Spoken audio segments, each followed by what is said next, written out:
Welcome everybody, thank you for joining me. Today we are going to be doing part 2 of my Losi 8T RTR conversion from 2-gear diffs to 4-gear diffs. Now, as you guys remember in the last video, I started doing the conversion on this and I ran into some snags with this kit that I got from RC Waffle. This kit was straight from a 4.0. And the snag I ran into was these dry shaft cups. The stem of it that goes into the differential was too thin, meaning they would just flop around inside the gear. These are much bigger. They take larger cups and take more power. So what I would have needed would be a new outer gear because this case is actually spread apart more where this would not bolt on. So I would need a new gear, new drive cups. Now that can get expensive. So I went back to RC Waffle and I picked up a used, but in very, very good condition, Losi 8T 4.0 complete center diff setup. And best of all, I paid less than $21 for this whole setup. It's actually $20.39 to be exact is what I paid for that. Now, it appears to be in incredibly good condition. They said it was in great condition. What I'm going to do is I'm going to take this apart because the diff oil inside is way too light anyway. I'm going to thicken this up with probably 100,000. I'll probably do 100,000 in this. And on top of that, we're also going to change the gear ratio. Now, I've already installed on the engine, as you guys remember in the last video, we went to a 14-tooth pinion. So it had a 13-tooth. It's now a 14-tooth. And now we're going to also re-gear it. This is a 50-tooth spur. This is a 48-gear spur. I should get some great top speeds. Now, I don't think I'm going to lag that bat out of the hole because that engine makes a whole lot more power than what the stock engine did. So what we're going to do is we're going to pull this apart. We're going to check the gears inside. If the gears, for whatever reason, need to be replaced, I have a full kit right here ready to replace them. If they're in good shape, which I'm pretty sure they're going to be, we're just going to change the oil, get it ready to bolt in. Now, another thing that I picked up is I got this complete center diff carrier system for a 4.0. Again, from RC Waffle. $7.68 I paid for this whole kit, and it's everything. Brake calipers, springs, mount, everything. Everything you were going to need to build it. Now, the main reason why I'm changing it is pretty much the center diff carriers are the same. The disc brakes are the same. The calipers are the same. The one thing that I'm changing is because in the TLR kit, in between, there are small springs that keep these calipers spread so it doesn't apply undue brake pressure to your brake rotors. So that way you don't have any binding issues. Now, I'm going to break this down to 2 more parts because this is, again, probably going to be a lengthy video. The same setup I have for the rear, I'm changing to a 4-gear diff, and the same setup, I'm going to a 4-gear setup in the front. And obviously, the stock RTR setup is no good. So I also picked up a used rear and front that are going to be coming in. And so I will have full TLR complete gear setups, center, rear, and front. So they're going to be 4-gear diffs, but they're going to be straight from a TLR. We'll see if they fit. I'm pretty sure they should, and we'll go from there. So let's get this party started, and let's rip this thing apart. So hang on, guys. All right, guys, let's get this ripped open. Hopefully I can, let's see if I can do this. That way we can be on camera, do this together.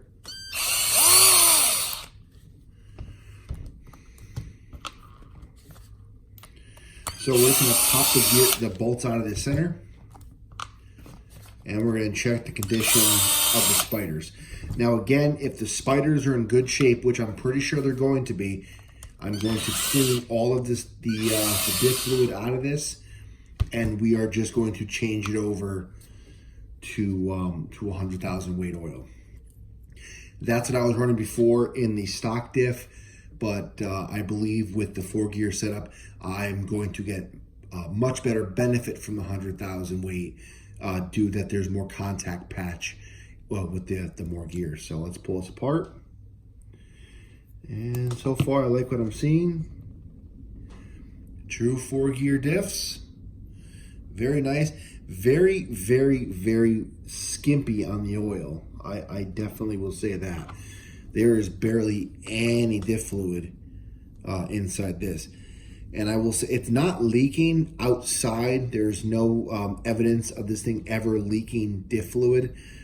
I just think whoever originally built this up just did not put a lot of diff fluid in here. So I'm going to get this all cleaned up, all nice and clean, and then we're going to put some new diff oil in. So hang on, guys. All right, guys, we're back. We're all cleaned up. There really was like almost no grease. They just put like the bare minimum amount of diff oil inside this. So what we're gonna do is we got our 100K diff fluid now. In case you guys are wondering, I'm doing 100K in the center. I don't like crazy traction, especially my 5T. I don't have super heavyweight diff oil in my 5T. My 5T I have 150,000 in the center, and I have 30K in the rear and 17,000 in the front. So I'm doing 100K in the center, and I'm going to do 17,500 front and rear. I like the way this truck is right now as it handles, and currently right now it's, well, what it was 100K in the center and 5,000 front and rear with 2-gear diffs. So it should be a definite improvement on traction. So what we're going to do is we're going to get some diff fluid. It's a colder day, so 100,000 isn't terrible, but when it gets cold, it can get a little hard to pour. I'm going to have to warm this bottle up. Hang on, guys. We're back.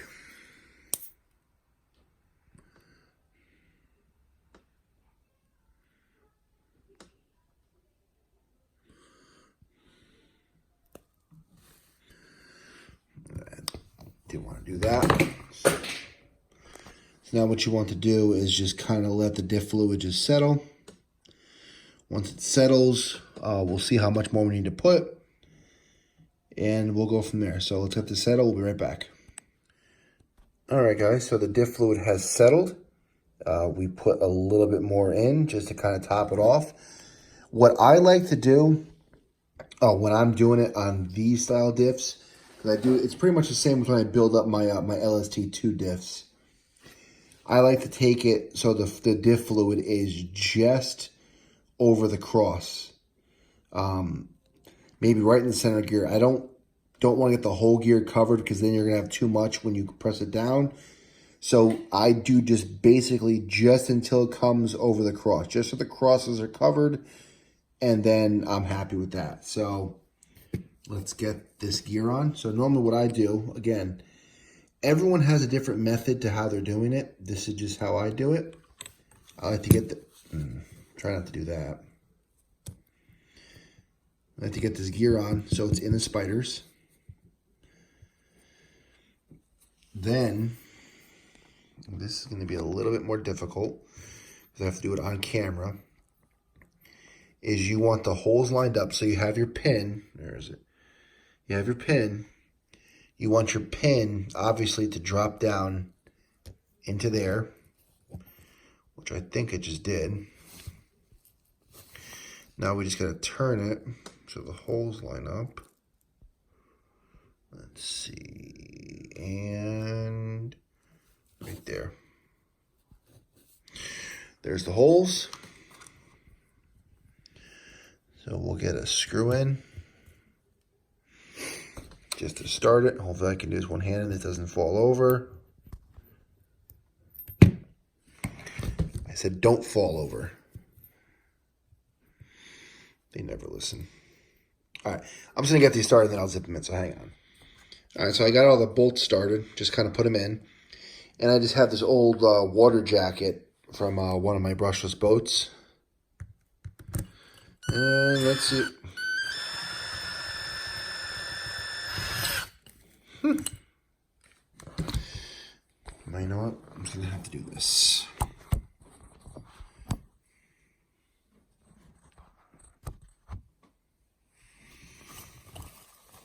I'm going to have to do this, make it easier. Now, I'm just going to start them with the drill, just into the clutches gauges, and I'm going to actually tighten them down by hand so I can actually feel what's going in. In case you guys are wondering, I have my clutch on my drill, or my screw gun, set to 1.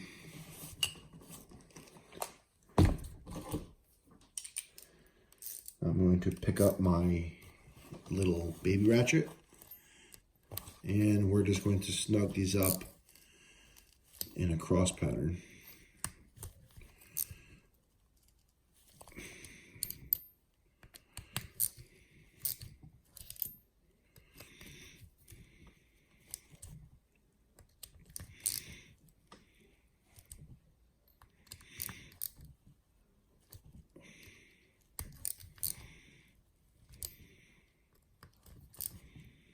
And there we go.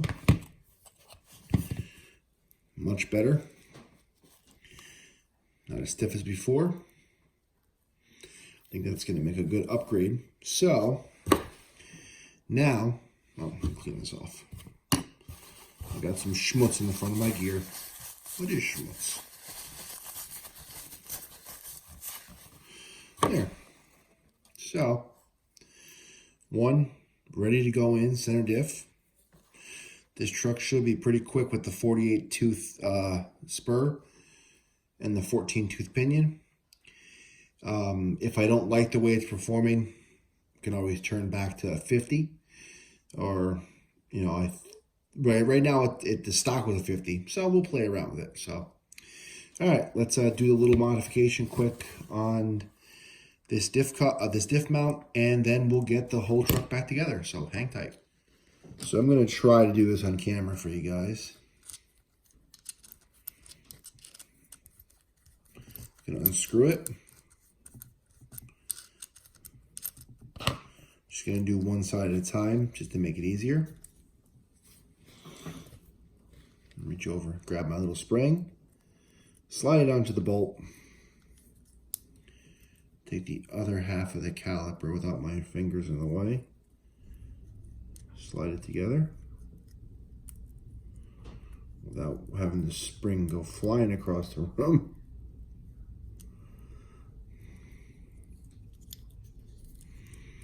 You know, when I didn't do this on camera, it was very easy.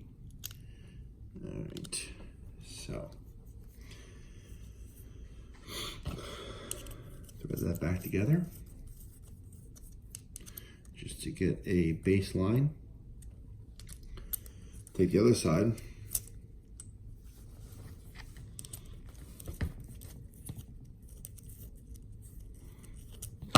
Take it apart. Once again, take the spring, slide it on, put the caliper together.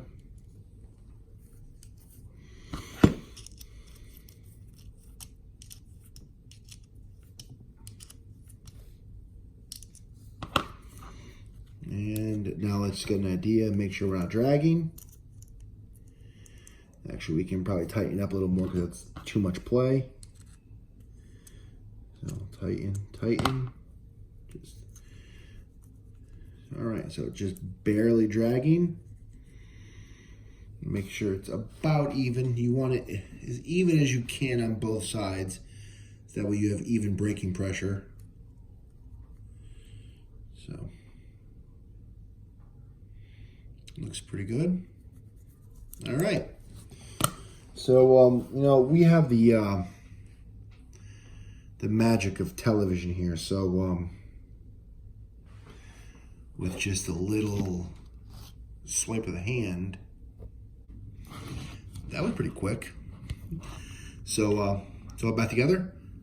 Let's get it in the truck. Hang tight. All right, guys, let's put this in. So I kind of have it loosely laying in place. I got one bolt ready. Let's see if I can get it caught. There's one started. Get another one loaded on. Number 2. And then we have 2 more.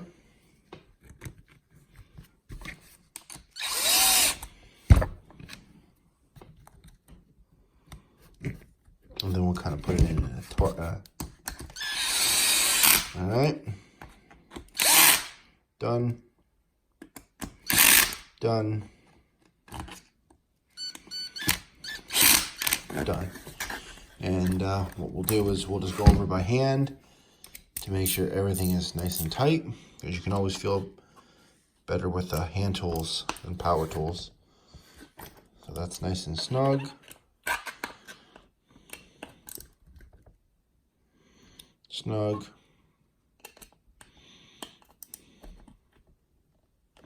Snug. And tight. And we're good. All right. So that is the center diff fully installed. Now, as you can see, it rolls really nice.